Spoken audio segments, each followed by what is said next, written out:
신약 성경입니다.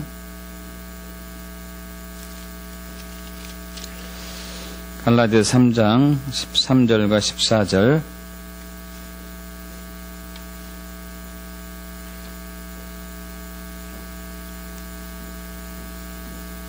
저와 여러분이 합독할까요?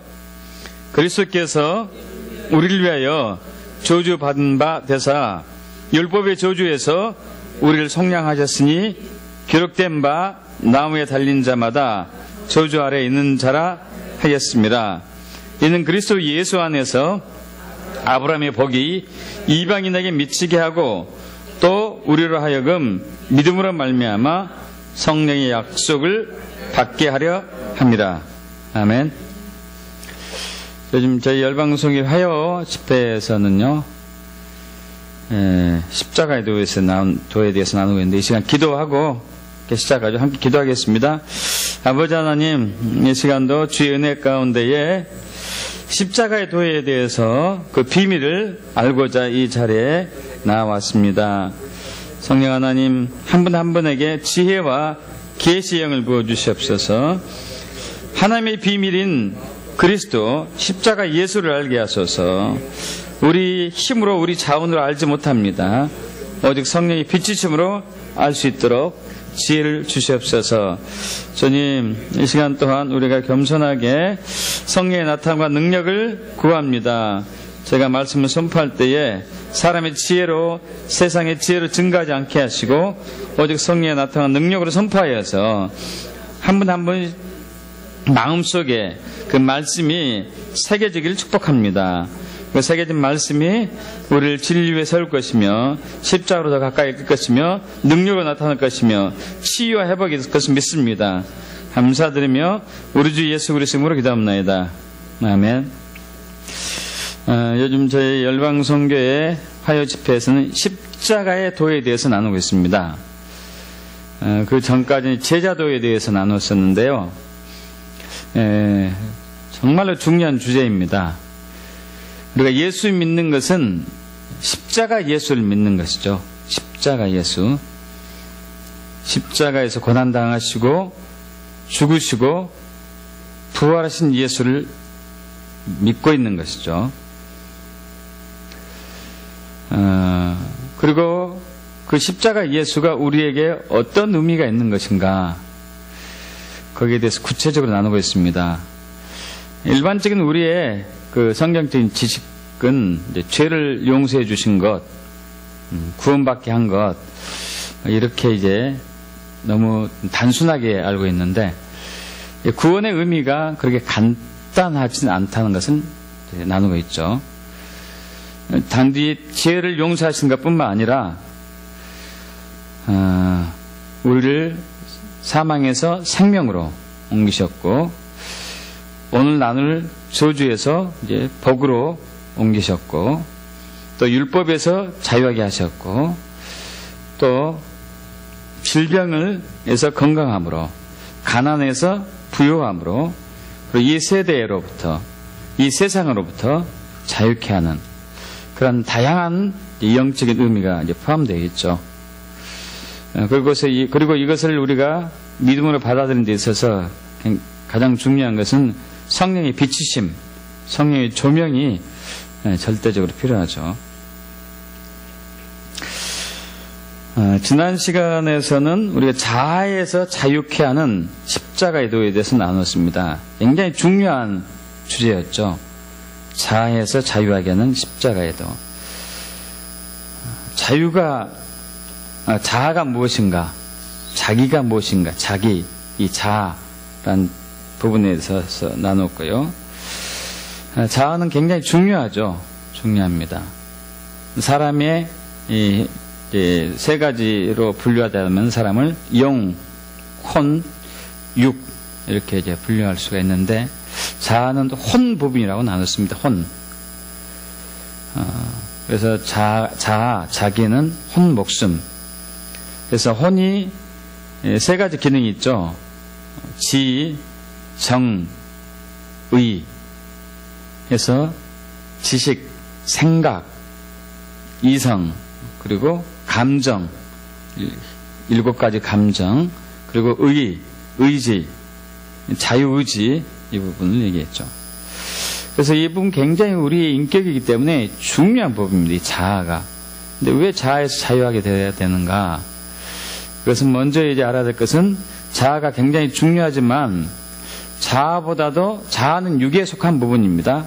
영에 속하진 않았어요. 자아보다 더 중요한 것이 영이라고 했습니다. 영. 살리는 것은 영이다. 믿습니까? 살리는 것은 영이다. 하나님은 영이시기 때문에 살리는 것은 영의 부분입니다. 그래서 예수 믿기 전에 우리는 영이 죽었던 존재이기 때문에 구원받을 수 없었고 영원한 지옥 형벌을 피할 수 없었지만 예수 믿고 난 이후에 새로운 피조물이 되어서 구원받은 삶이 되었는데 그것은 바로 영 부분이죠. 영. 우리 마음에 예수 믿는 순간에 성령이 임하시고 새 영이 들어왔습니다. 우리의 영이죠. 새 영은. 그래서 영이 살아있기 때문에 영생을 가진 사람이 되었는데 그럼에도 불구하고 다시 타락하게 될 수가 있어요. 어떤 교단, 어떤 교회에서는 한 번 구원은 영원한 구원이라고 이렇게 주장하고 있는데 그러나 성경은 그렇게 얘기하지 않고 있죠. 히브리서에서 분명히 한 번 비침을 받고 은사를 맛보고 타락한 사람은 다시 구원할 수 없다는 것이 나와 있습니다. 믿는 사람이 다시 타락할 수도 있죠. 자, 믿는 사람이 다시 타락하게 되게 되면은 다시 영이 죽기 때문에 구원받을 수 없게 되는데 타락하게 되는 결정적인 이유 중에 하나는 우리 자아가 원하는 대로 방치하면은 타락하게 돼요. 그래서 자아의 특징이 있다고 그랬습니다. 4가지 특징 굉장히 중요하죠. 자아의 4가지 특징이 있다고 했습니다. 첫째는 자아는 높아지려고 하는 것이에요. 자기가 우월해지려고 높아지려고 하는 것. 여러분, 우리 사람은요 정말 낮아지기 힘듭니다. 이 자아의 본성이 그래요. 자아의 본성이. 또 자아의 특징 중에 하나는 집착하는 부분이에요. 집착. 또 자아의 본성 중에 하나는 고집, 아집, 자기 고집이죠. 아집. 또 자아의 본성 중에 하나 가장 중요한 부분은 자기가 주인이 되려고 하려는 것. 자기가 자기의 주인이 되게 하려는 것. 자기 중심적인 것이죠. 헨리 블랙카이 목사님 쓰신 이제 하나님 경험한 삶에서 타락이 무엇인가? 하나님 중심이었던 사람이 자기 중심으로 가는 것이죠. 구원은 자기 중심이었던 사람이 하나님 중심으로 가는 것. 자기가 주인이 아니라 예수님이 주인이 된 것이 구원의 의미다고 나눴듯이. 그런데 자아의 특징은 그렇지 않습니다. 자아는 그러지 않습니다. 자기가 주인이 되려고 하고 자기가 높아지려고 하고 자기가 혼자 뭔가 해보려고 하고 고집스럽게 집착하면서 살아가죠. 그러면서 자기만의 틀, 자기만의 세계를 만들어서 그 안에서 안주하면서 그 안에서 자기가 왕이 되려고 하는 게 자아의 특징이에요.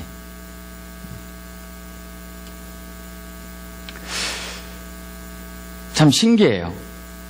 그 예화를 들었나 모르겠는데 제가 오래전에 한 30년도 넘었을 것 같아요. 근무약사 생활을 했었을 때 그 시골에서 그때 근무했었는데 시골에서 어떤 사람이 농사 짓는 사람인데 젊은 사람이에요. 약을 지러 왔어요. 감기약을. 그래서 감기약을 이틀분을 줘줬습니다. 기침을 굉장히 심하게 해가지고 감기약, 기침약을 이틀분 줘줬는데 이틀 후에 그 집에서 전화가 왔어요. 큰일 났다고 와보라고 한밤중에 전화가 왔습니다. 그래서 무슨 큰일입니까? 이상하게 됐다고 사람이 가보니까요. 그 시골 이렇게 마을 이렇게 있는데 마을 한 중심에 뭐 정자가 크게 있고 이제 이렇게 편상 같은 게 있잖아요. 마루처럼. 거기에 앉아가지고 이 사람이 호령을 하는 거예요. 이리 오너라! 내 앞에 다 무릎을 꿇을지어다! 엎드릴지어다! 이렇게. 이게 도른 거지. 약간 도른 것 같았고.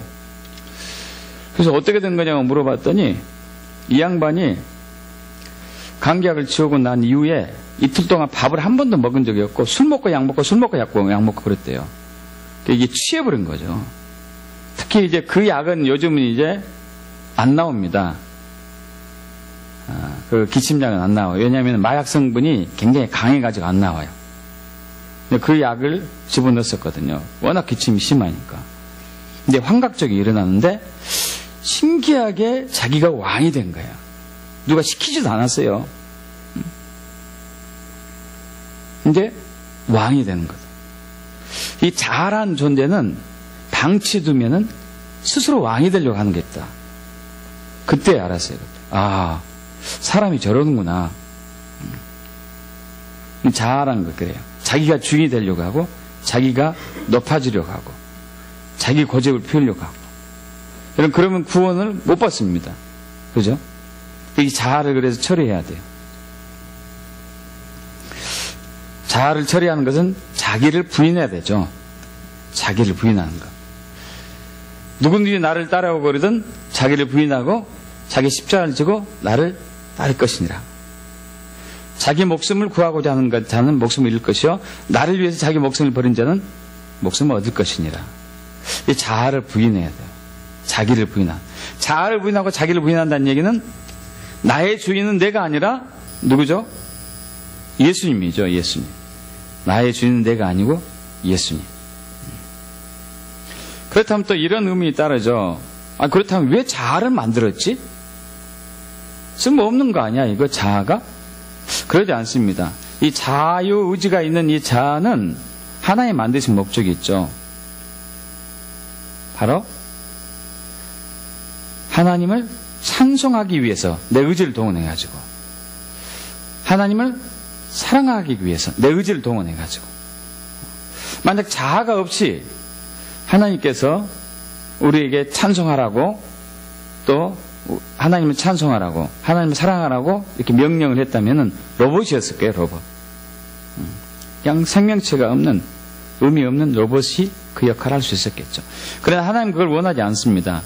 내 의지 내 자유의지를 통해서 하나님을 사랑하기를 원하고 하나님을 예배하기를 원하죠. 그런데 이 자아의 특성은 그것을 싫어하고 내가 주인이 되려고 하고 내가 높아지려고 하기 때문에 하나님을 대적하죠. 그래서 이 자아를 처리해야 돼요.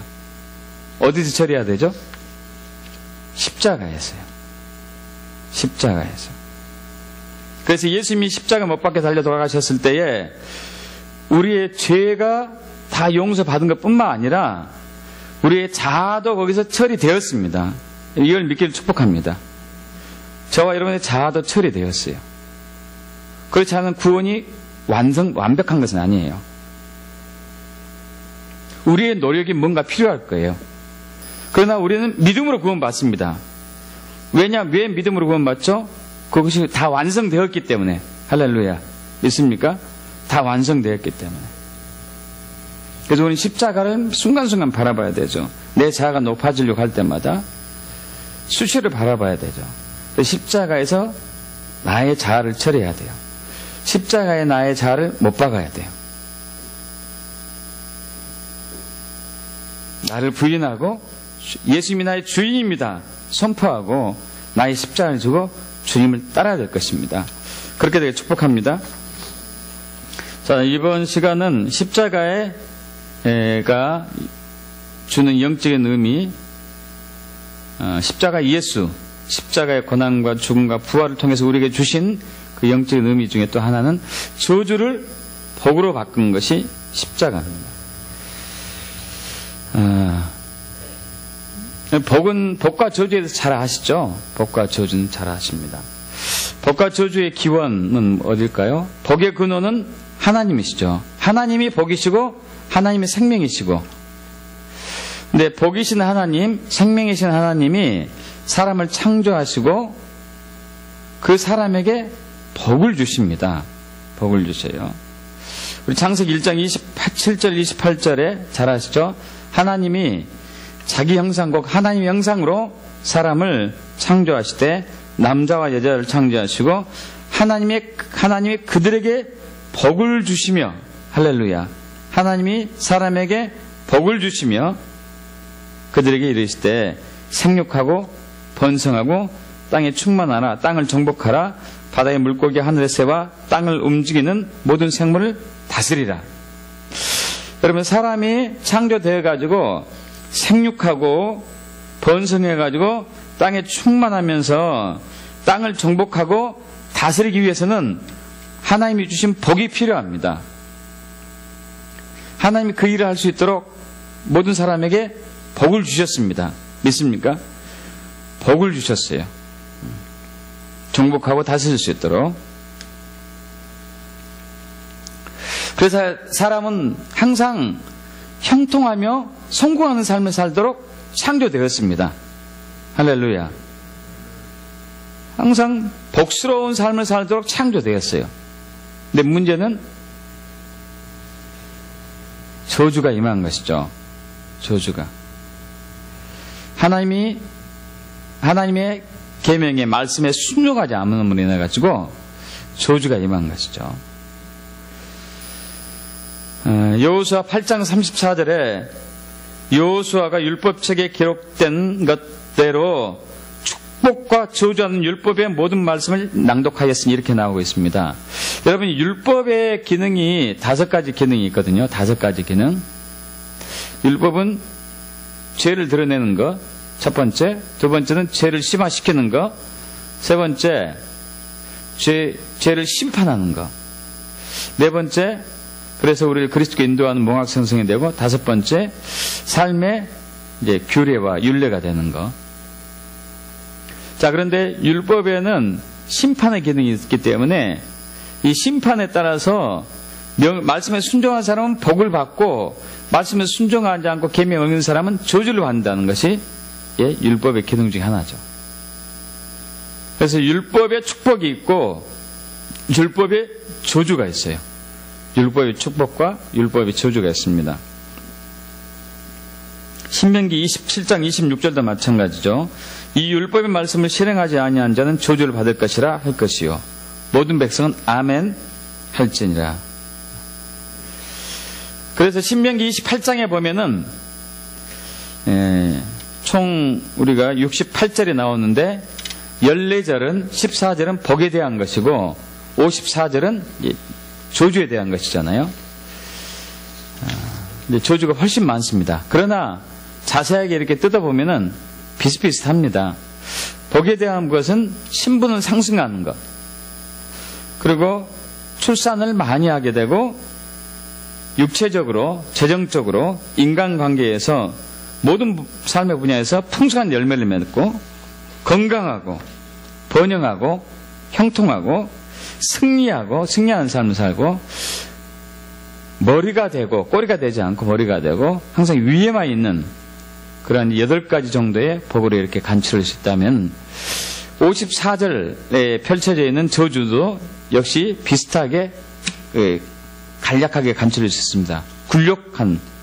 굴복당한 삶, 불임, 불모, 황폐화되는 것, 각종 질병에 시달리는 것, 빈곤해지고 실패를 거듭하는 것, 패배를 당하고 머리가 되지 않고 꼬리가 되고 위에 있지 않고 아래의 삶을 사는 것이 이 저주의 삶이 된 것이죠. 그러나 놀랍고 복된 소식은 오늘 우리가 읽은 본 말씀처럼 그리스도께서 우리를 위해서 저주를 받았습니다. 할렐루야. 있습니까? 예수님이 우리를 위해서 저주를 받았습니다. 우리가 받아야 할 저주를 예수님이 나무에 달리셔가지고 저주를 받으셨죠. 대신 받으셨기 때문에 아브라함의 복이 우리에게 미치게 됩니다. 할렐루야. 아브라함에게 임한 복이 우리에게 유업으로 미치게 되죠. 창세기 24장 1절에 보면은 아브라함의 나이가 많아 늙었지만 여호와께서 그에게 범사의 복을 주셨더라. 할렐루야. 하나님은 아브라함에게 범사의 복을 주셨습니다. 하는 모든 일들에게 복을 주신 것이죠. 그 복이 우리에게 저와 여러분 임했습니다. 율법의 저주에서 완전히 자유하게 된 것이죠. 그런데 말입니다. 그럼에도 불구하고 우리가 여전히 가난의 삶을 살고 있고, 빈곤의 삶을 살고 있고, 질병의 삶을 살고 있고, 불임의 삶을 살고 있고, 실패의 삶을 살고, 아래의 삶을 살고, 머리가 되지 않고 굴욕적인 삶을 살고 있다는 게 이게 문제다. 왜 그러는가 도대체?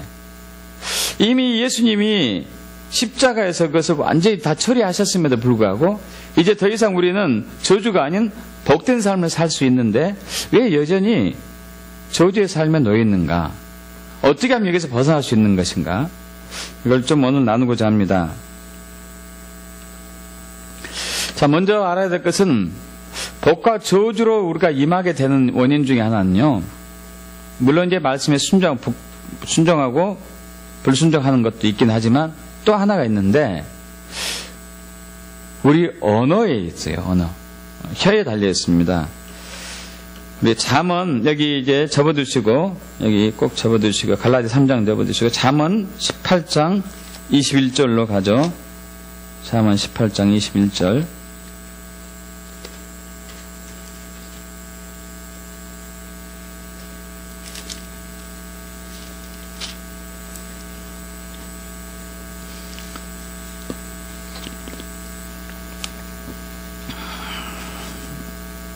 함께 합독합니다. 죽고 사는 것이 혀의 힘에 달렸나니 혀를 쓰기 좋아하는 자는 혀의 열매를 먹으리라. 아멘. 제가 비슷한 맥락으로 우리 야고보서 3장 8절과 9절도 동일한 말씀입니다. 혀는 능히 길들일 사람이 없나니 쉬지 아니하는 악이요 죽이는 독이 가득한 것이라. 이것으로 우리가 주 아버지를 찬송하고 또 이것으로 하나님의 형상대로 지음을 받은 사람을 저주하나니. 혀가 하나인데 우리 두 가지를 할 수 있다는 얘기죠. 하나는 복된 말, 하나는 저주의 말. 말에 힘이 있다는 것은 우리가 매스컴이나 여러 이제 서적을 통해서 이미 알고 있습니다. 여러분 잘 아시다시피 식물을 그릴 때에 식물에게 좋은 음악을 들려준다거나 좋은 언어를 감사하다, 사랑한다, 고맙다, 이쁘다 이런 표현을 해줬을 때 그 식물이 잘 자라고, 너 미워, 못생겼어, 나 너 싫어해, 이런 얘기를 들은 식물들은 비실비실하고 이걸 이제 알고 있죠. 말에 그만큼 힘이 있다는 것이죠. 언어의 능력이 있다는 것이죠. 우리가 복된 말을 할 때는 성령이 역사하실 것을 믿습니다. 그러나 저주의 말을 하면은 사탄이 역사한다는 것이죠. 왜냐하면 사탄은 참소자이기 때문에요. 계시록 12장 10절에 보면은 그 얘기를 하고 있죠. 이제 우리 하나님의 구원과 능력과 나라와 또 그의 그리스도의 권세가 나타났으니 우리 형제들 참소하던 자, 곧 우리 하나님 앞에서 반납 참소하던 자가 쫓겨났고, 저 원수 사탄마귀가 참소자, 마귀란 이름이 디아블로스, 그런데 참소, 고소자 이런 얘기죠. 대적자, 이간질하는 것, 이간질자, 사이를 갈라놓고. 여러분, 사이를 갈라놓으려면 무슨 말 해야 될까요? 복된 말, 사랑의 말, 감사하는 말이 아니겠죠. 저주의 말이겠죠. 저주의 말. 사탄이 끊임없이 하나님 앞에 가서 참소합니다. 저 목사님 형편없습니다. 저 목사님 너무 돈을 밝힙니다. 저 장로님 완전히 타락했습니다. 저 장로님 너무 음란합니다. 저 권사님 너무 안 돼요. 돈을 밝힙니다. 고소하죠. 계속 고소해요. 여러분, 이제, 마치 재판장에서 검사가 판사에게 계속 이제 피고인을 고소, 고발하는 것과 마찬가지로 하죠. 여러분, 하나님은 그 사탄의 참소를 귀담아 듣지 않습니다. 정말 우리에게 다행이에요. 우리에게 다행이에요. 귀담아 듣지 않아요. 여러분, 그런데 그럼에도 불구하고 우리가 사탄이 일을 할 수 있어요. 우리가 쓰는 언어를 통해서. 우리가 사람을 저주하고 욕을 하고 비방하고 시기하고 질투하고 험담하고 후욕하고 미워하고 증오하는 말을 써들 때마다 사탄은 그 말을 가지고 일을 할 수 있어요.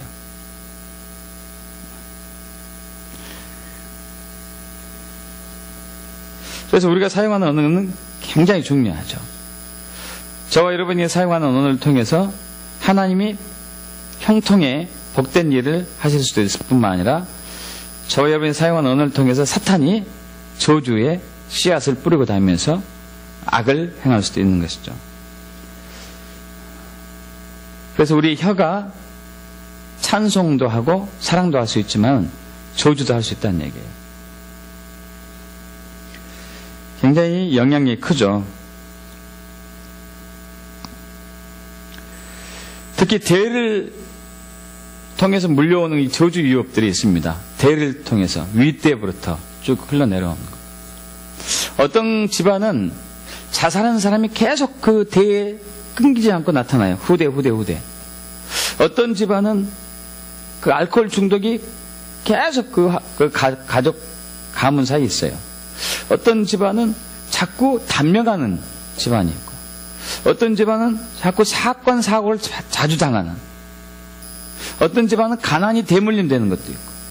여러분, 이것은요 상당 부분이 저주와 관련이 있어요.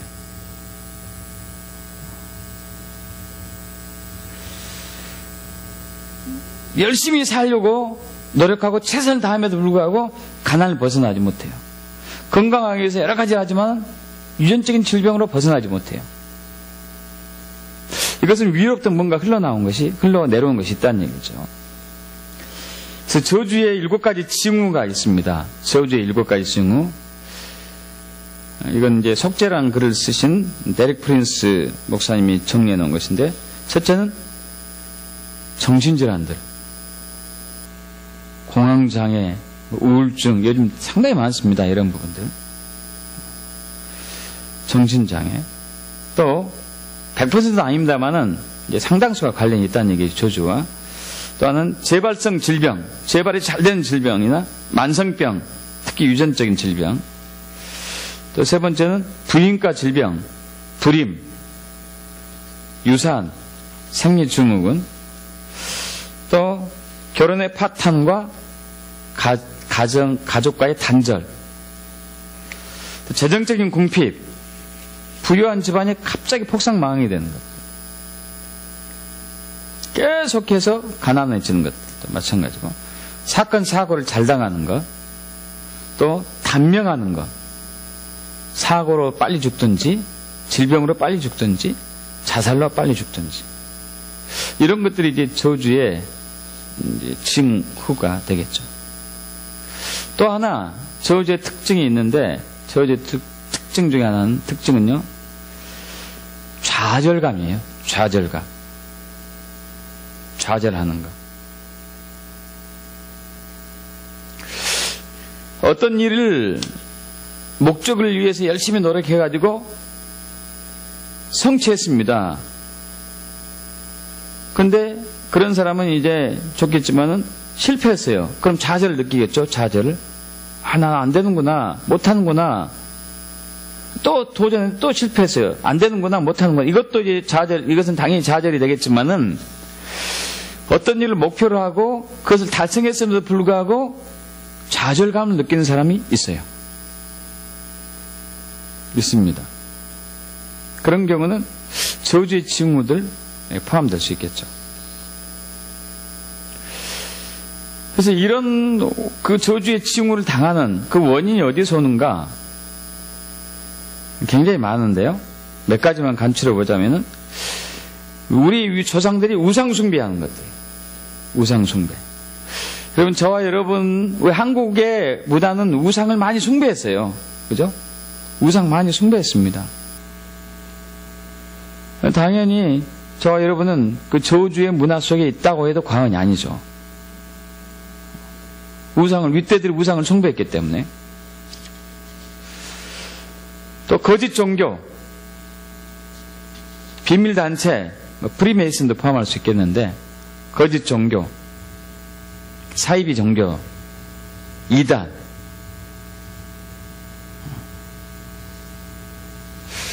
얼마 전에 한 권사님부터 이런 얘기 들었어요. 이단에 빠졌다가 최근에 얼마 전에 나온 사람인데, 그 사람은 그 이단에 있었을 때 성경을 가르치던 리더였어요. 성경을 가르치는 리더였어요. 그래서 이제 다행히 주님의 은혜로 빠져나와서 바른 신앙관으로 바뀌고 있는데, 한 번은 기도하는데요. 기도하는데 하나님이 자기 자신의 모습을 보여줬어요. 자기 자신의 모습을. 뱀이 수만 마리가 있더래요. 자기 안에. 이건 뭡니까? 깜짝 놀래가지고 이렇게 하는데, 그동안 이단에 있으면서 들었던 수많은 거짓말들, 비진리들이 뱀으로 이렇게 자리 잡고 있었던 거예요. 빠지려면 한참 걸릴 것 같더래요. 한참. 이단, 사이비 종교. 그런 뱀이 가득한 사람이, 사악한 기운이 가득한 사람이 무엇인지 잘 되겠습니까? 잘 될 수 없죠. 하느님보다 안 되겠죠, 이제. 또 저주가 원인이 되는 것 중에 하나는 부모에 대한 불순종. 부모에 대한 불순종. 여러분, 부모님께 순종하기 축복합니다. 순종이 굉장히 중요하거든요. 저 원수 사탄마귀는 끊임없이 그런데 우리 자녀들이 부모께 불순종하도록 부추기고 있어요. 부모의 마음과 자녀의 마음이 갈라지도록, 부모의 가치관과 자녀들의 가치관이 달라지도록 끊임없이 거기에 속으시면 안 되겠죠. 반유대주의도 저주의 원인이 되게 됩니다. 반유대주의. 여러분, 분명히 우리는 창세기 12장의 말씀을 잘 알고 있습니다. 하나님께서 아브라함에게 복을 주실 때 너를 축복하는 자는 복을 받을 것이요, 너를 저주하는 자는 어떻게 된다고요? 저주를 받을 것이라. 우리 시편 122편 6절인가요?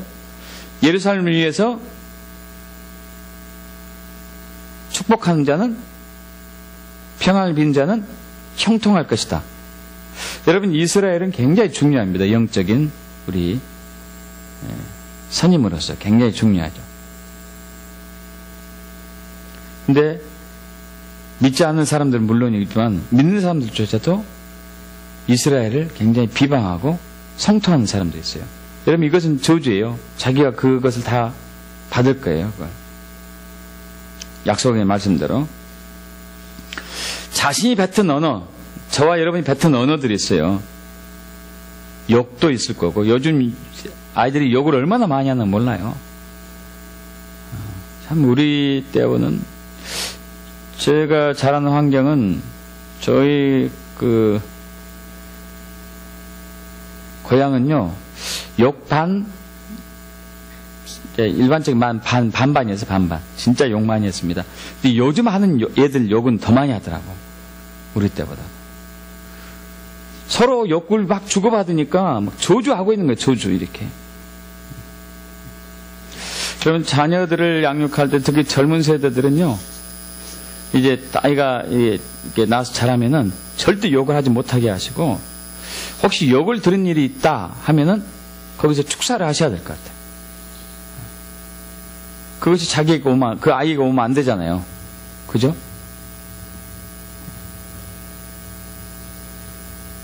친구들이 이 강아지야, 강아지야 그러면은 걔는 강아지처럼 살겠죠, 뭐. 그 욕, 저 좀 떠나가라고 해야 되겠죠.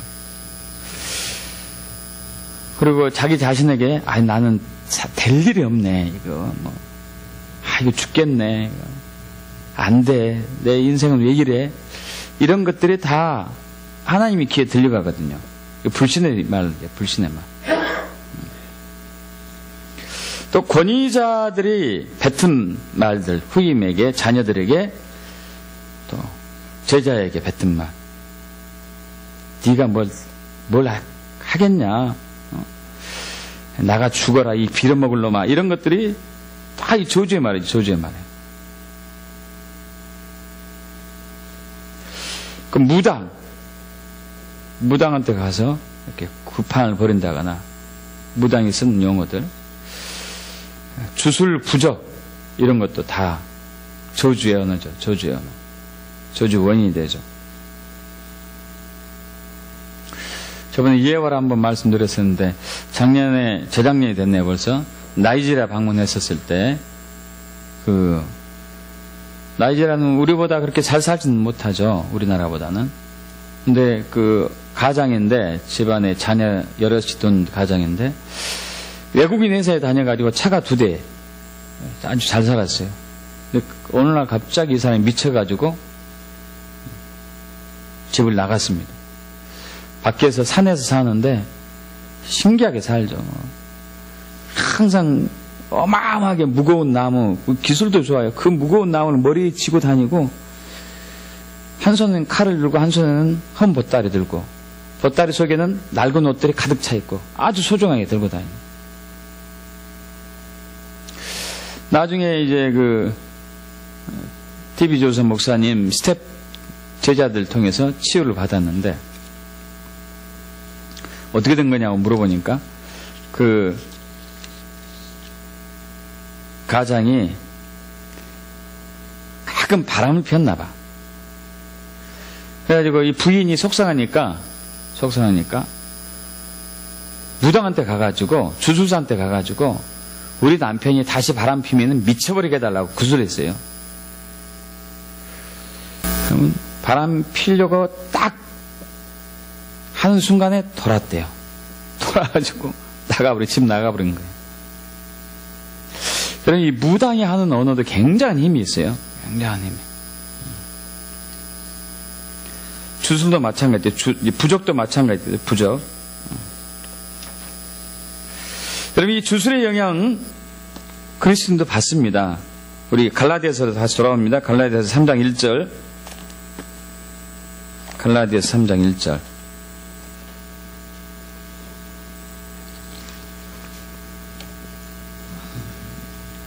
합독할까요?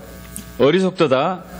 갈라디아 사람들아, 예수 그리스도께서 십자가에 못 박히신 것이 너희 눈앞에 밝히 보이거늘 누가 너희를 꾀더냐.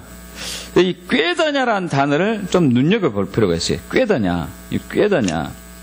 헬라어로 바스카이노인데, 바스카이노. 이 꾀단 표현이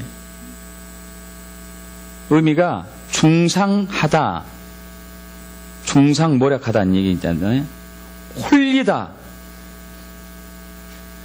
그럼 영어로 bewitched라는 얘기가 있는데, bewitched.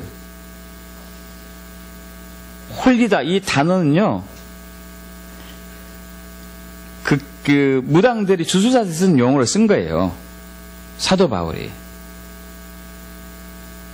그러니까 예수 믿는 갈라디아 교회의 그리스도인들을 어둠의 영이 홀렸다는 얘기예요.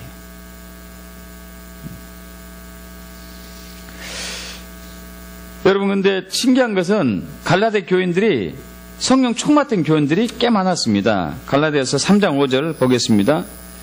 3장 5절 제가 합독할게요. 제가 읽을게요. 너희에게 성령을 주시고 너희 가운데서 능력을 행하시는 이의 일이. 여러분, 이 얘기는 무슨 얘기예요? 갈라디아 교회에 능력이 있었다는 얘기예요. 능력이. 역사가 나타났어요. 역사가. 그럼에도 불구하고 귀신의 영이 역사했어요. 저주의 영이. 그 결과 그들이 뭘로 빠지냐면 율법주의에 빠지게 돼요. 율법주의가. 갈라디아서 3장 10절 보겠습니다. 합독해 볼까요? 무릇 율법 행위에 속한 자들은 저주 아래에 있나니 기록된 바 누구든지 율법책에 기록된 대로 모든 일을 항상 행하지 않는 저주 아래에 있는 자라 하였습니다. 갈라디아서 5장 4절도 마찬가지인데 율법 안에서 의롭다 함을 얻으려 하는 너희는 그리스도에게서 끊어지고 은혜에게서 떨어진 자로다. 여러분 율법주의는 율법을 철저하게 지키는 사람이 율법주의가 아니라 우리는 율법을 철저하게 지켜야 됩니다. 하나님의 말씀을 온전하게 순종하셔야 되죠.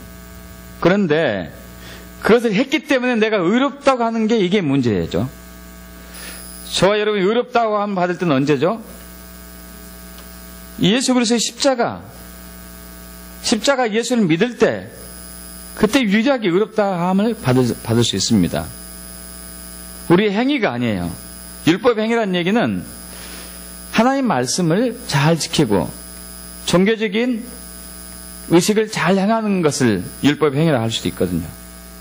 11조를 잘하고 봉사하고 전도하고 성경 읽고 기도하고 헌신하고 나쁜 짓 하지 않고 율법 행위들 이것을 했기 때문에 내가 의롭습니다 하는 것은 그리스도에게서 끊어지고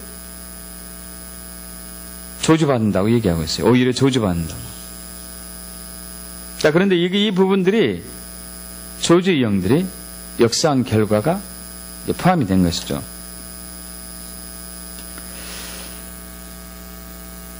그렇게 되면 우리가 십자가의 도를 잃어버려요. 갈라디아 3장 1절로 다시 돌아갑니다. 어리석도다 갈라디아 사람들아 예수 그리스도께서 십자가에 못 박히신 것이 너희 눈앞에 밝히 보이는데 왜 너희가 넘어갔느냐? 왜 너희가 유혹받아서 게임에 넘어가서 이제 믿음으로가 아니라 너희 행위로 의롭다함을 받으려 하느냐? 이 얘기죠.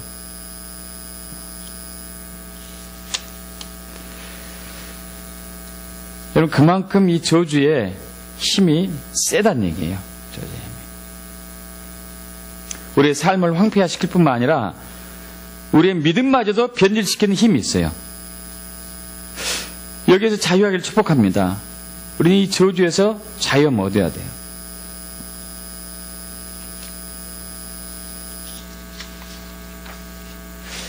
당연히 십자가죠.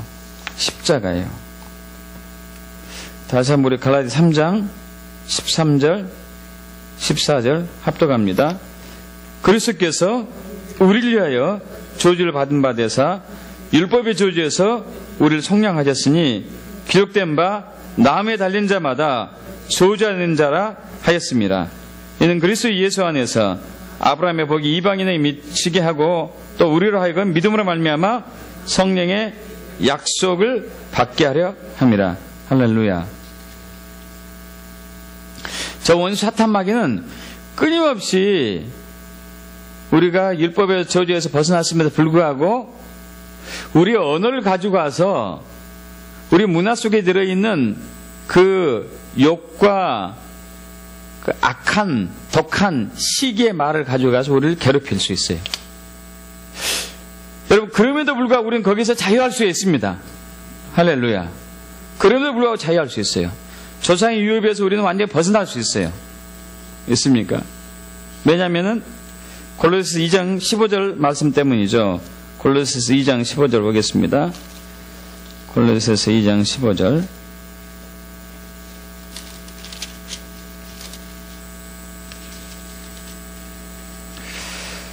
신약성경 대성경 326쪽 2장 15절.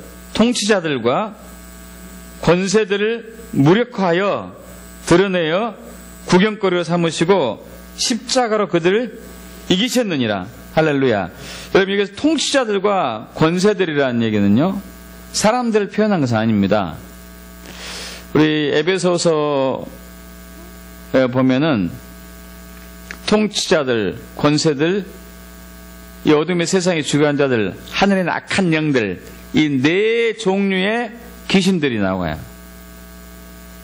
통치자들, 권세들, 이 어둠의 세상에 주관한 자들, 하늘에 있는 악한 영들, 우리의 싸우는 무기는 혈과 육이 아니다 하면서 네 가지 귀신의 그 단계가 나와요. 그래서 이제 통치자들, 권세들은 두 개만 나왔지만은 에베소서 6장에 있는 네 가지 단계 귀신들 다 포함하는 것이죠. 이 통치자들은 한 개인이나 한 집안을 못 살게 하는 악한 영이거든요. 그 대물림이 될 수 있는 것이죠. 아까 얘기한 것처럼 자살, 죽음, 분열, 분쟁, 중독, 갖가지 중독, 이런 것들.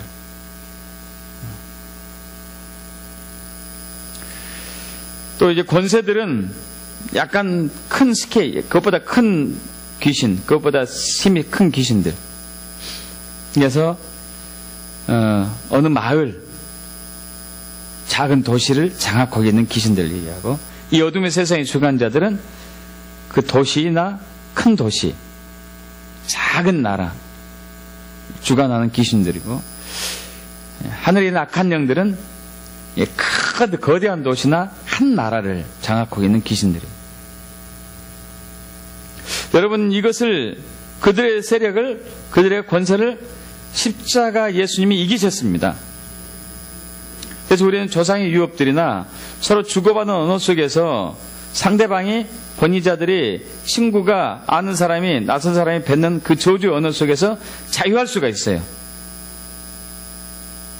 자유하기를 축복합니다.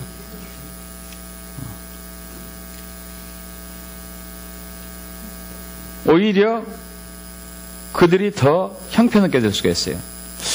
그 존 비비어 목사님이 쓰신 순종이라는 책을 보면은 그 사이비 단체에 있는 사교를 갖고 있는 학생들이 받은 사명 중에 하나가 예수 믿는 자들을 계속 비방하는 것을 한대요. 목회자들 뭐 이런 식으로 이제 성도들을.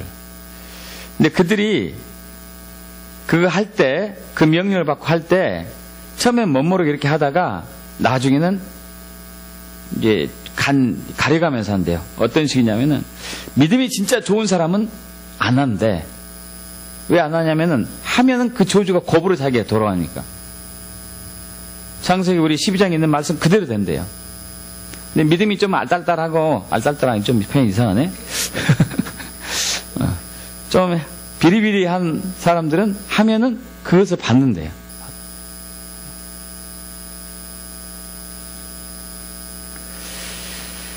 자, 그래서 이 난무하는 이 저주의 언어들, 저주의 문화 속에서 자유하기를 축복합니다. 덕으로 회복되기를 축복합니다. 어떻게 될까요? 어떻게 구체적으로 할 것인가? 첫째는 이제 인식과 회개죠. 인식과 회개. 분명히 저주는 있습니다. 우리 삶 가운데, 우리 문화 가운데, 우리 가문의 저주는 있어요. 반드시 있어요. 오랫동안 귀신 선교하는데 왜 없겠습니까? 오랫동안 선교하는데. 제 고향에 계신 어머니 같은 케이스도 마찬가지인데, 저희 어머니는 참 어렸을 때 제가 1년에 2번 이상 저희 집에서 굿했어요. 굿. 징 치면서 막 정말 싫었습니다. 정말 싫었어요. 저희 무당이 저희 어머니 친척이었어요. 한쪽 눈이 이렇게 없고 한쪽 눈만 실눈만 떠가지고 이렇게 보고 다니는데 정말 싫었어요. 근데 군대 갔다 와서 결혼할 때 기적이 일어났어요. 결혼하기 6개월 전에 어머니가 교회 나갔어요. 와, 할렐루야, 할렐루야. 저도 예수 믿기 전에 어머니가 먼저 예수 믿었어요. 할렐루야, 할렐루야. 그렇지 않았으면 저희 부부 결혼 못했을 거예요. 왜냐하면 저희 어머니하고 장인어른하고 죽으라고 싸웠거든요. 엄청 싸웠어요. 엄청. 저희 어머니는 저희 고향에서 한 목소리 해요. 저희 장인어른은 그 사는 데서 한 목소리 하는 둘이 붙었어요. 와. 결혼식장에서 싸웠어요. 결혼식장에서. 대단한 사람들이. 결혼식장에서 웬만하면 안 싸우잖아요. 결혼식장에서 싸웠어요. 그런 어머니가 결혼하기 전에 예수를 믿었어요. 그런데요, 저 악한 귀신들이 그냥 안 놔두더라고. 10년 이상을 제 어머니 귓속에 야야 네가 예수 믿어야 웃기고 있네, 까불고 있네, 빨리 나가 지져라 막 이런 얘기하면서 귀에다 대고 얼마나 괴롭혔는지. 여러분, 그래도 우리는 벗어날 수 있습니다. 예수님이 승리하셨기 때문에. 그러나 우리는 인식은 하셔야 되죠. 항상 내 주변에는 이 저주가 우리를 언제 저주의 유업들이 나를 괴롭힐 줄 모른다.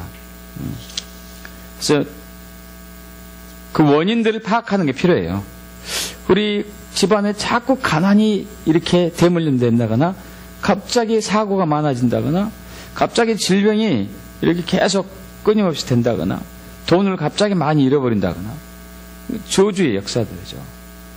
어디서 왔습니까? 주님. 알아야 되겠죠. 그리고 이제 중요한 것은 회개가 필요해요. 저주가 오는 것은 대부분 사탄의 문화를 받아들이고 사탄에게 순종하고 하나님 대적했기 때문에 오거든요. 그래서 회개가 필요하죠. 회개. 우리 조상들이 한 죄, 우리 부모님이 한 죄, 내가 한 죄, 다 회개해야 되죠.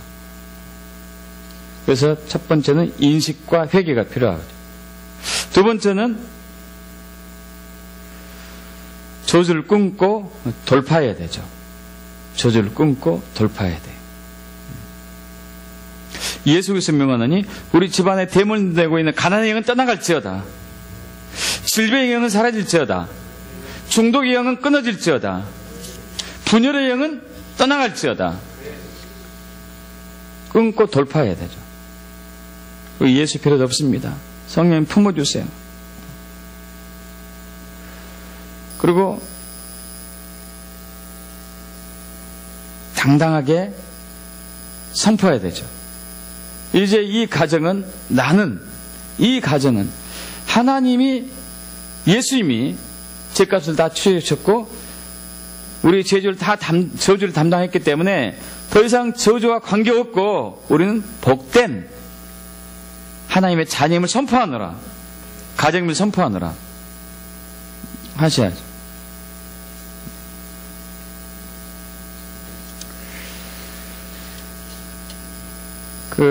제가 아는 분인데, 이분 이제 가명 쓰겠습니다. 수영 자매라고 할게요. 수영 자매. 이분이 10살 때, 이 자매님이 10살 때 충격을 받았어요. 어떤 충격을 받았냐면은, 그 받은 충격으로 그 사건을 통해가지고, 사람이 보이는 세계만 있는 것이 아니라 보이지 않는 어떤 세계가 있구나 하는 것을 알게 되었는데, 그것은 바로 자기 아버님이 이제 시골 오촌에 살고 있었던 이 가정이었는데, 자기 아버님이 배선주였어요. 배선주. 옛날에 배선주였으면 잘 살았던 집안들이죠. 그래서 이제 어부들이 그 아버지의 배를 타고 가서 물고기를 잡아오고 이렇게 하고 있죠. 그런데 한 번은 배를 타고 갔던 사람들이 풍랑을 만나가지고 몽땅 죽은 거예요. 30명. 많이 죽었어요, 많이. 그래서 그 마을이 완전히 비극이었죠.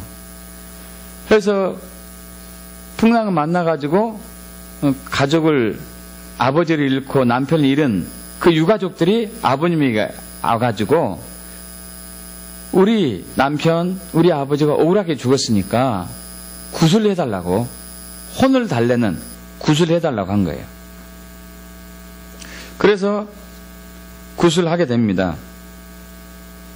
그런데 그때 무당이 이제 막 구슬하는데 죽은 사람을 가장한 그 귀신이 무당의 몸속으로 들어온 것이죠. 무당의 몸속으로 들어와가지고 이 수영자매 아버지를 딱 보고 한 얘기가, 이제 그 무당이 여자인데 남자 목소리 나는 거죠. 네가 나를 죽인 거야. 네가 나를 죽였어. 너 때문에 우리가 억울하게 죽음을 당했다고. 이렇게 막 나무라듯이 얘기한 거예요. 그러니까 아버님이 거기서 무릎을 털썩 꿇으면서 눈물을 흘리고 나를 용서해달라고 이렇게 얘기해요. 나를 용서해달라고. 그 전까지는 이 수영 자매는 아버님이, 보통 우리 자녀들이 제일 높은 사람이 누구죠? 아버지잖아요, 아버지. 아버지를 세계 최고로 봤는데 그것을 딱 보고 난 이후에, 아, 아버지도 별거 아니구나. 아버지가 별거 아니네. 저렇게 비참하구나, 아버지가. 그리고 우리 아버지도 언젠가 죽을 수도 있겠네? 저 죽은 어부들처럼? 이렇게 이제 충격을 받은 것이죠. 이 충격은 그 수영 자매 어머니한테도 왔어요. 엄청난 충격을 받았어요. 무당이 저런구나 하면서 그 이후로 어머니가 삶이 바뀌었어요. 모든 걸 무당한테 가는 거예요, 모든 거. 모든 거 무당한테. 이사할 때도 무당한테 가고, 뭐 할 때도 무당한테 가고, 뭐 할 때도 무당한테 가고. 완전히 무당에 빠진 사람들처럼. 그렇게 하기를 몇 년 동안 하더니 어머니가 무당처럼 행동하기 시작했습니다. 어머니가. 그때부터 이제 수영 자매가 이게 더 불안하기 시작한 거예요. 어머니가 무당되면 어떡하지? 무당되면 어떡하지? 나는 엄마가 무당된 건 진짜 싫은데? 진짜 싫은데? 이 불안감이 실제가 돼가지고 그 무당이 그랬대요. 이제 엄마에게 동자승이 내려왔다고. 동자승이 들어왔다고. 이제 수영 자매는 어린 나이에 막 하늘이 무너진 느낌을 받죠. 점점 무당이 되어가는 어머니 모습을 충격을 받고 또 받고, 다행히 가족들이 어머니가 무당된다고 하는 것을 결사적으로 막아가지고 무당까지는 안 됐어요. 무당까지는 안 됐지만은 반무당이나 다름없죠. 모든 것은 무당을 의지하면서 합니다. 심지어 이 수영자매 결혼도 반대를 했어요. 나는 무당인데, 무당처럼, 가족 반대로 무당이 아니지만, 무당에 다름없으니까, 너는 결혼하면 안 된다, 이거예요. 결혼하면 안 된다. 이 수영자매가 도저히 집에 살 수 없다 해가지고 집을 나왔습니다. 집을 나와가지고 도시에 나와서 지금의 남편을 만나서 결혼을 하죠. 그런데 그 어머니가 끈질기 돼요. 결혼해서 애를 낳고 살고 있음에도 불구하고 수시로 전화해가지고 너 남편하고 헤어져서 빨리 나로 와라. 이렇게 괴롭히는 거예요. 무당의 자녀는 결혼하면 안 된다. 귀신이 가만두지 않는다 하면서 계속 괴롭히는 거예요. 그러니까 이 수영자매는 엄마 전화 올 때마다 어머니나 그 귀신하고 잘 먹고 잘 살라고, 귀신하고 같이 한꺼번에 물에 빠져 죽든지 막 저주를 하는 거예요. 저주를. 너무 싫고 공포스러우니까. 근데 이제 이 수영자매 편에서는 결혼하면은 이제 그 무당으로부터 귀신으로부터 자유로울 줄 알았는데 그게 또 아닌 거예요. 시댁으로 또 비슷한 일을 당하기 시작합니다. 큰아이가 5살이 되었는데 시어머니가 점장이한테 점을 치고 왔어요. 시엄마가. 점을 치고 와서 뭐라고 그러냐면은, 이제 거기 네 아들 내 손주 절대 상갓집에 데려가지 말아라. 상갓집에 데려가면 큰 병 걸릴 것이다. 이렇게 얘기를 한 거예요. 그래서 이제 이건 뭘 그런 거 보러 다니냐고 이렇게 얘기하면서 까름직했는데, 너무 귀한 이 중요한 이제 그 자기 처가에 상당한 집에 갔는데 이제 자녀를 데리고 간 거죠. 데리고 갔는데 그 다음 날 얘가 이제 열이 난 거예요. 고열이요. 열이 났는데 병원 가도 약 먹으면 떨어지는데, 주사 맞으면 떨어지는데 약 기운 떨어지면 또 열이 나고, 또 하고 이게 반복을 계속하니까 일주일이 지나도 열이 안 떨어지니까 시어머니가 아야 이건 구술해야 된다. 구술. 싫다고 했는데 열이 도저히 안 떨어지니까 구술을 했습니다. 구술했는데 구술을 하면서 무당이 이렇게 춤을 추니까 아이가 뻘겋은 얼굴이 점점 식어지고 열이 떨어진 거예요. 이게 더 싫은 거예요. 이제 이게 수영자매한테는 이게 더 싫어요. 나는 이제 지긋지긋한 무당으로부터 벗어나야 되는데 이 시대가 와서도 이런 것은 너무 싫은 거죠. 얼마 후에 이제 둘째 아들을 이제 임신했습니다. 근데 또 이제 불안한 거죠. 이 둘째 아이도 출산하고 나면은 첫 아이처럼 그렇게 되면 어떨까? 어떻게 될까? 정말 어떡하지? 막 이렇게 고민하다가 누군가로부터 이런 얘기를 들은 거예요. 예수 믿으면은 무당 귀신이 없어진다. 무당이 없어진다는 얘기를 들은 거예요. 믿습니까, 여러분? 교회를 나가봐야 되겠다. 교회보다도 성당을 먼저 갔어요. 성당을 다녀봤지만은 별 변화가 없더래요. 별 변화가. 교회 다니는 사람하고 접촉해도 변화가 없고, 혹시 성경 읽으면은 뭔가 달라질까 했는데 성경 읽어도 변화가 없고, 그러던 사이에 이제 둘째 아이가 태어났죠. 그런데 둘째 아이가 태어났는데 더 고통스러웠습니다. 왜 고통스러웠냐면은 둘째 아이는 이제 밤마다 우네요. 12시만 되면 울어요. 12시만 되면. 기가 막히게 12시라 하는 거예요. 12시 딱 되면 울기 시작하고 4시까지. 4시 되면 딱 그치고. 수도 없이 몇 년 동안. 둘째 아이가 4살 때 이제 자기 남편이 지방으로 발령 나가지고 시댁하고 같이 살게 되었는데, 시댁하고 1년 살았는데 어머니가 아야 이것은 구술해야 돼야. 구술. 죽어도 안 된다고. 밤마다 우는데 어떡하냐. 나는 도저히 못 살겠다. 네 아들 네가 책임져라. 그래서 이 수영자매는 밤 12시만 되면은 아이를 데리고 밖으로 나가는 거예요. 이제. 그럼 몇 시간 동안 돌아다니다가 4시에 잠들면은 이제 데리고 오는 거죠. 매일매일. 얼마나 고통스럽겠어요. 얼마나. 그러니까 이제 밤낮 잠을 못 자니까 얼굴은 새카맣게 기미가 끼고, 몰골이 말이 아니죠. 몰골이. 그러다가 얼마 후에 영적으로 좀 깨어있는 교인을 만나게 됩니다. 교회 권사님을 만나는데, 이제 수영자매가 어느 식당에서 알바를 하는데, 자매님 얼굴이 어둡게 보인다고 이렇게 얘기를 하는 거예요. 이 수영자매는 자기 삶이 어둡기 때문에 다른 사람한테 어두운 표시를 안 내려고 항상 웃고 다녀요. 항상 웃고 다니는데 그 얼굴을 본 그 교회 권사님이 어둡다고 표현하니까 화도 난 거죠. 내가 밝게 사는데 밝아야죠. 어둡지 않습니다. 이렇게 얘기했지만은 속으로는 아니죠. 그래서 그 권사님이 이제 권하는 게, 내가 아는 목사님이 있는데 한번 만나보시겠습니까?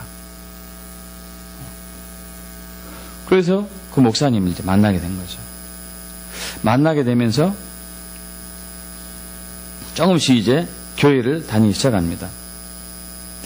교회를 다녔는데 둘째 아이는 변화가 없어요. 가정은 여전히 그런데요. 여전히 변화도 없고, 둘째 아이는 여전히 밤에 울고. 이거 뭐 교회를 나가도 똑같지 않냐. 뭐 마찬가지인데 교회를 꼭 다녀야 되나? 주일날 잠이나 잘까? 막 이런 고민 속에 이제 그럭저럭 다니고 있는데, 어느 날 한 번은 이제 교회 앞에 자그마한 이제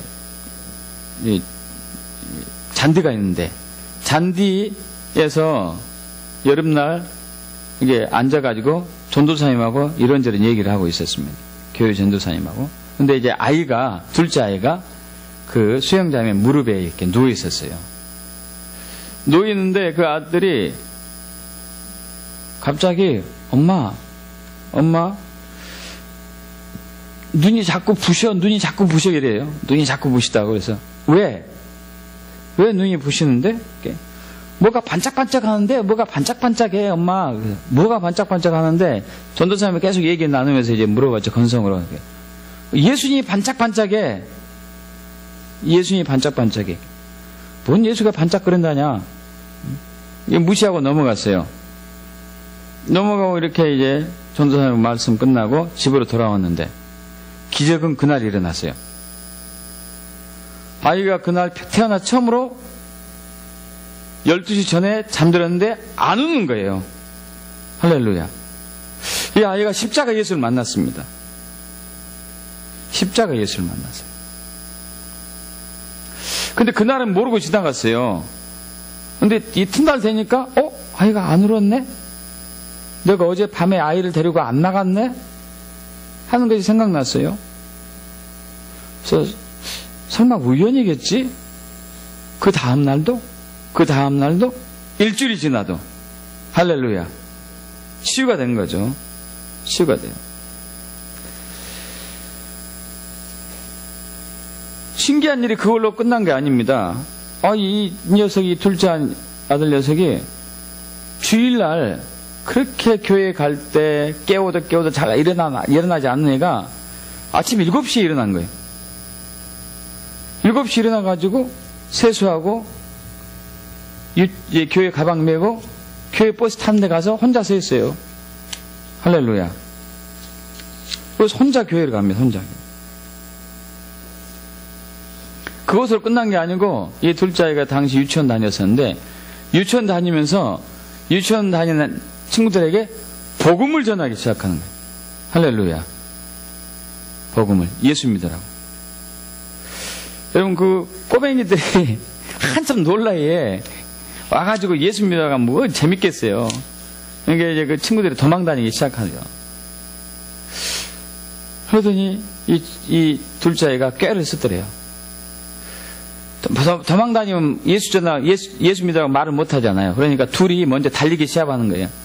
막 달리기 시작하고 숨이 차고 할 때 예수 믿으라 그러는 거예요.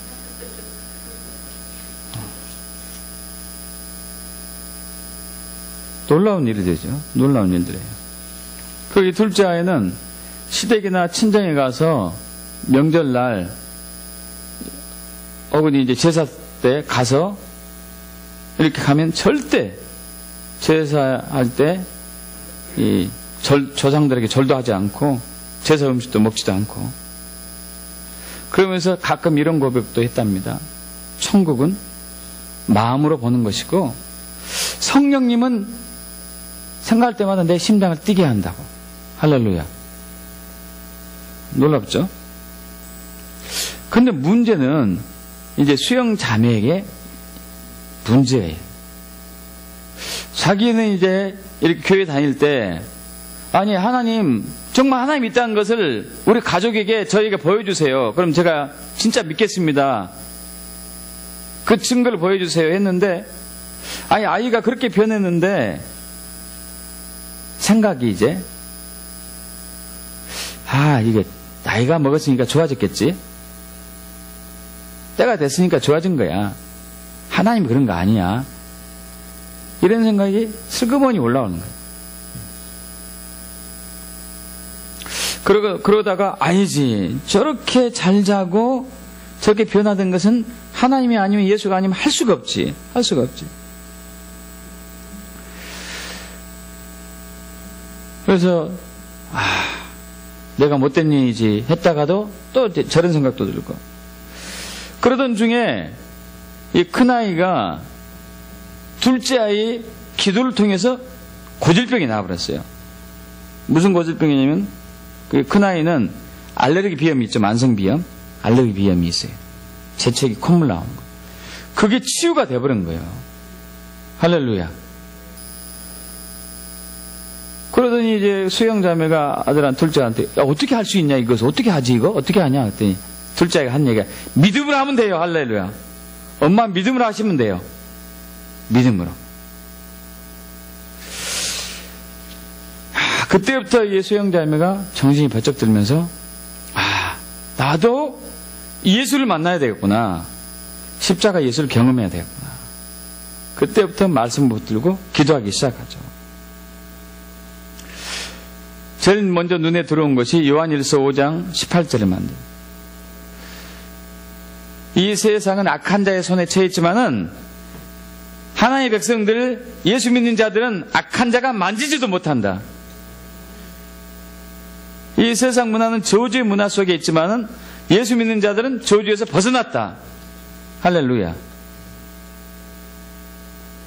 이것이 확 마음이 와닿으면서 이제 예수님이 십자가에서 나를 율법의 저주로부터 벗어나게 하고자 예수님이 십자가의 저주를 당하셨다. 그리고 그분이 부활하셨다. 그리고 그분이 나의 주인이다. 나의 주인이 나와 함께하기 때문에 나는 저주로부터 이제 완벽하게 자유함을 얻은 것이다. 무당으로부터, 주술의 영으로부터 완전히 나는 해방을 얻은 것이라는 것이 믿음으로 하는 거예요.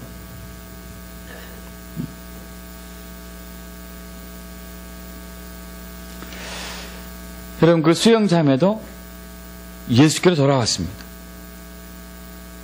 근데 아빠는 그때까지 예수를 안 믿었어요. 아빠. 근데 이 둘째 아들이 아파트 고층에 살았나 봐요. 아파트 고층에서 종이 비행기를 계속 날려요. 아빠가 올 때마다. 근데 경비가 싫어하잖아요.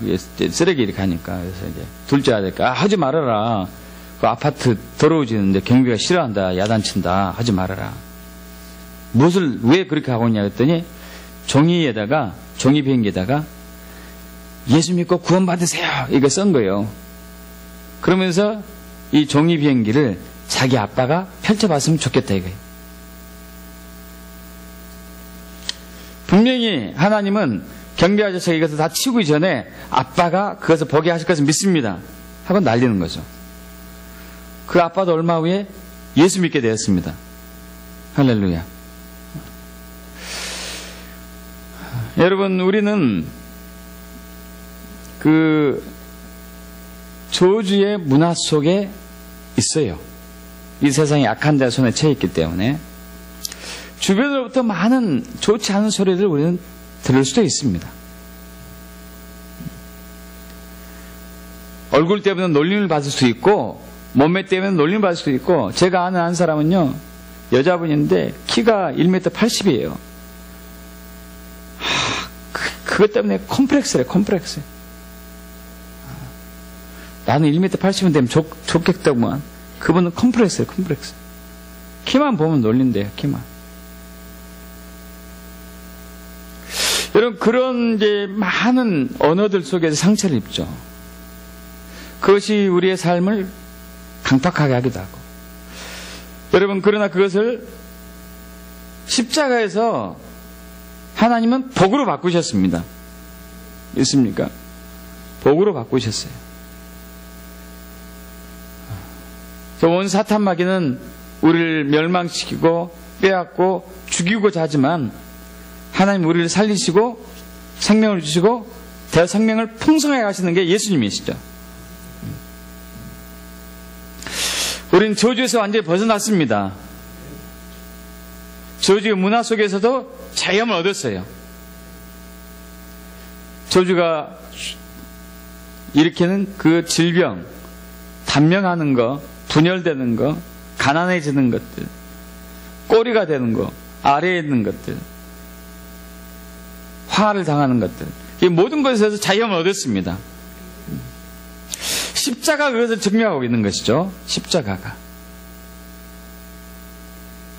여러분, 더 이상 여러분 스스로를, 여러분의 가정을 비관적으로 생각하시면 안 돼요. 모든 것이 다 잘 되도록 하나님 우리를 디자인하셨기 때문에, 그 원상태로 십자가를 통해서 우리가 복귀되었기 때문에 우리는 모든 것이 잘 되는 거예요. 믿습니까? 모든 것이 잘 돼요.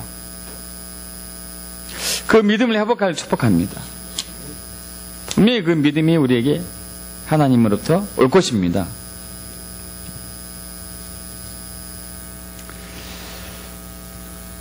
더 이상 우리에게 저주는 없습니다.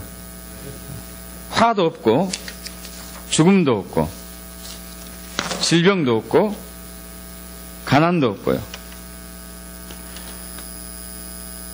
그 온다 하더라도 우리는 물질 수가 있다는 얘기죠.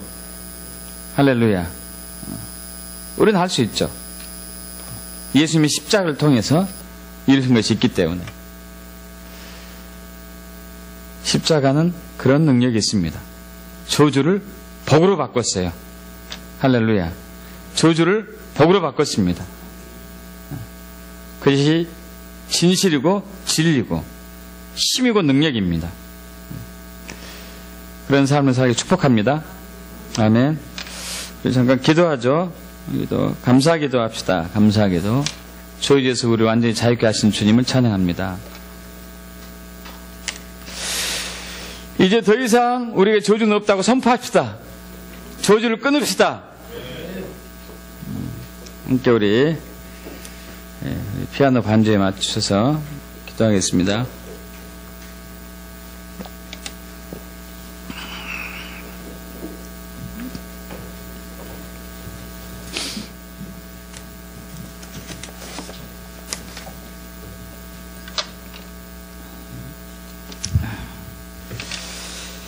기도하죠. 할렐루야. 아버지 하나님, 그렇습니다. 우리는 아담과 하와의 불순종, 인류의 불순종을 인하여서 율법이 주는 저주 아래에 놓여 있었습니다. 각종 질병과 가난과 분열과 분쟁과 전쟁과 기근과 핍박과 또한 화와 저주 속에서 오랫동안 살아왔습니다.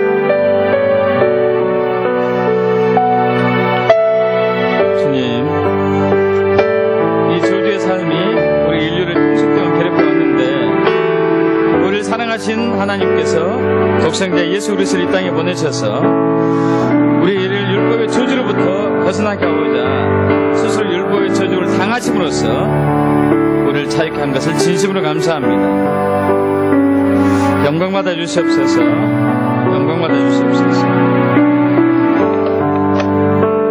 그래서 우리는 아브라함의 복을 받게 되었음을 진심으로 감사합니다. 아브라함의 복을 받게 되었습니다.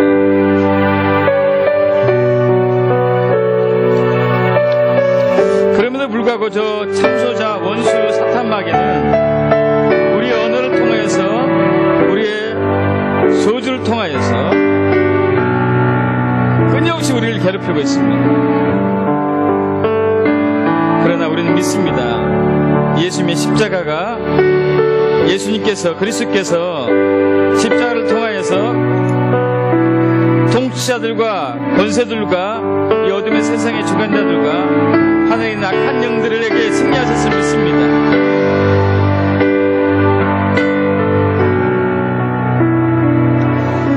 그래서 우리를 괴롭히고 있는 저 저주의 영들을 예수 그리스도는 끊습니다. 주 예수 그리스도 명하노니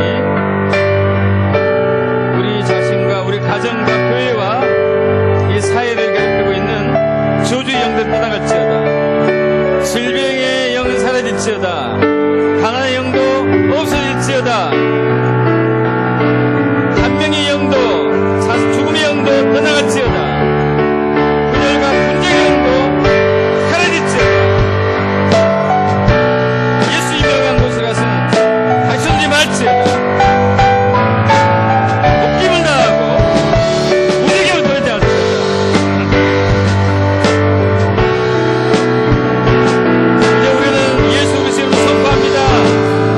선포하노라.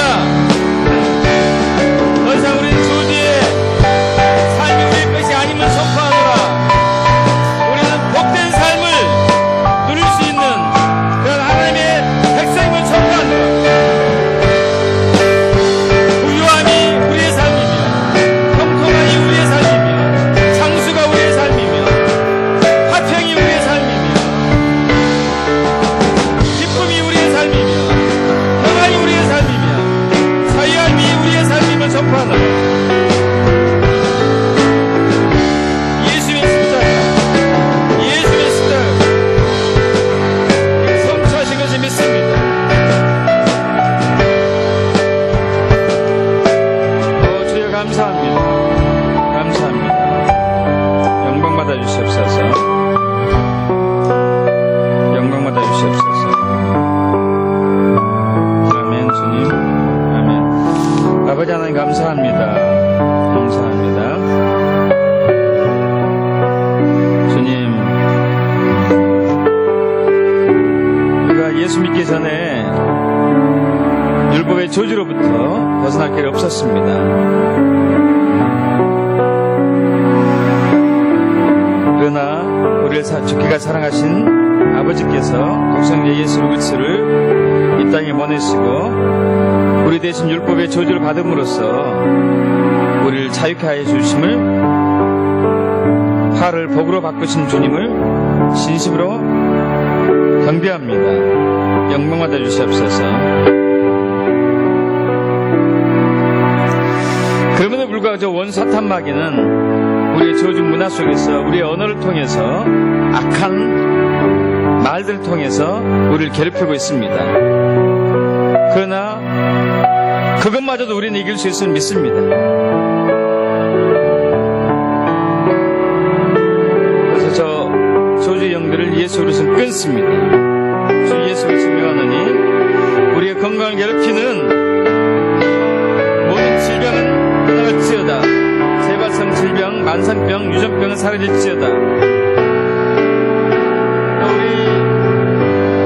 우리 결혼한 부부들이 출산하지 못하게 하는 불임의 영들도, 유산의 영들도 떠날지어다. 우리를 혼돈시키는 정신질환 질병도 떠날지어다. 부부간에, 가족간에 간절케 하고 부절케 하는 분쟁의 영도 떠나갈지어다. 우리를 가난케 하는 가난의 영도 사라질지어다. 떠나갈지어다. 예수 임명한 곳에 가서 다시오지 말지어다. 주님, 우리 모두를 예수로 덮어주시고 성령이 품어주시옵소서. 성령이 품어주세요. 우리는 이제 믿고 선포합니다. 우리는 질병에 놓인 것이 아니라 건강으로 다 회복된 것을 선포합니다. 가난이 아니라 부유함으로 회복된 것을 선포합니다. 분쟁이 아니라 화평으로 바뀐 것을 믿습니다. 저주가 아니라 복으로 회복된 것을 믿습니다. 화가 아니라 형통함으로 바뀐 것을 믿습니다. 죽음이 아니라 생명으로 전환된 것을 믿습니다.